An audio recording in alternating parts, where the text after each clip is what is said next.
crash, ran straight into the back. He's sandwiched. He's going to try it. Long legs to work here, but Austin Forkner is taking the lead. Fans are loving this battle.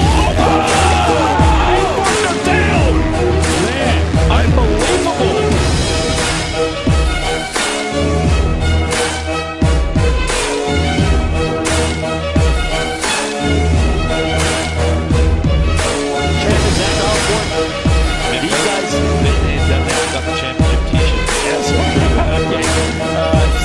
When you get these two,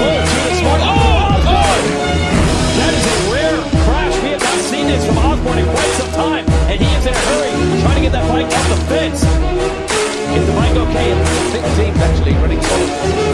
Oh, Hurley! Back in, comes around, and just like that blink of an eye, Jeff.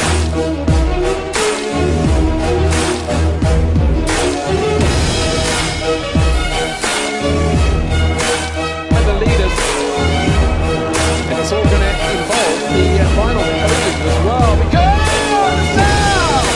Back in! Oh, how close was that?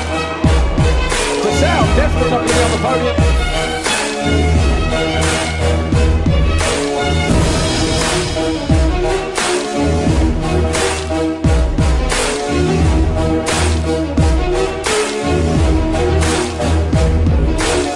Realistic now, with a pair of thirds, we take finishes in both motos together. Oh, and a mistake from Brandon.